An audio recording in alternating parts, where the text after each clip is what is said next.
Brain food, random stimulation for the brain.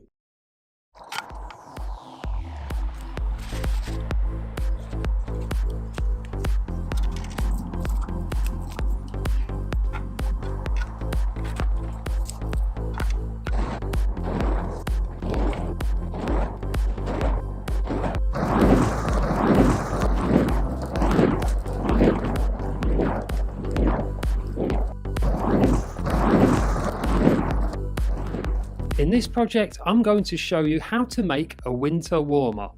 Now this is something my dad used to build as a boy just for fun, and now, with me supervising, I've built one so that I can spend time with my son whilst teaching him to respect fire at the same time. And finding an excuse to nom on some marshmallows never hurts either, does it? For this build, all we're going to need is a scrap length of wire about 4 to 5 feet long and an old tin can.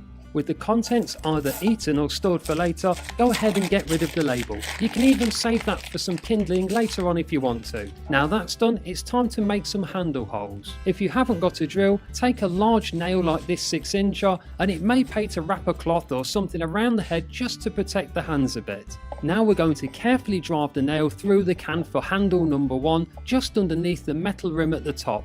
Be patient, apply some steady force, and when you've popped through, enlarge the hole with a little bit of wriggling. Next, turn the can 180 degrees and punch a hole exactly opposite to the last one, completing handle number 2 in the process. If you do have access to an electric drill though, it will make things a lot easier and faster, not only with the handle holes, but with the air vents which can go in next. Add as many of these as you like. The optimum size and amount depends on how big your can is, but it's not critical. Experiment, have fun. And here's the can I punctured with a nail. Just be careful if you put your hand inside, it's a bit of a meat slicer if you go in with a ham fist. The final part is to slap the handles on. So grab some electrical wire like this offcut of lighting wire and carefully strip back the bottom 5 to 6 inches of insulation so that we can get to the copper wires inside. If you don't have wire strippers, scissors will do the job. Work your way around, being careful not to snip through the copper wire hidden from sight. You can now pull off the insulation with brute force in ignorance like me, or you could use a sharp knife to cut down the length to help out.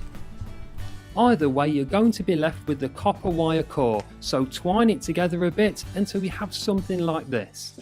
Finally, poke one side through the top 2 handles in our can burner, ready to tie it on. You just need to make sure of 2 things. Firstly, we need to tie it to the top with about a 1/2 inch loop to form a hinge.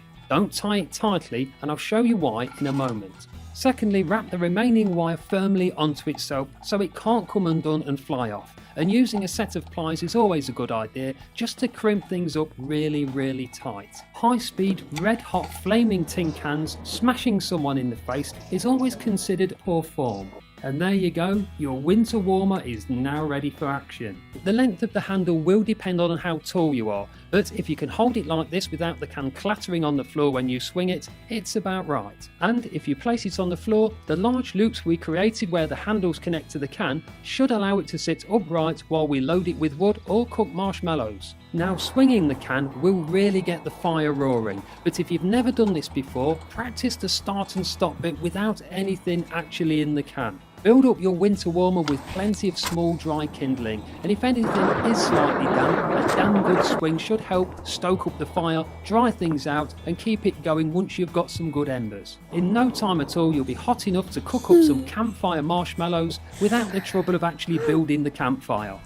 So whether you're staying warm outdoors, having fun or escaping the wife to start fires and eat marshmallows, you can build a winter warmer for next to nothing. Just use common sense and stay away from dry grass, public parks, forests and combustibles. Keep it safe, stay in your back garden, have fun.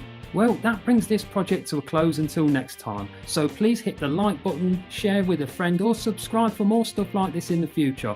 Thanks for watching.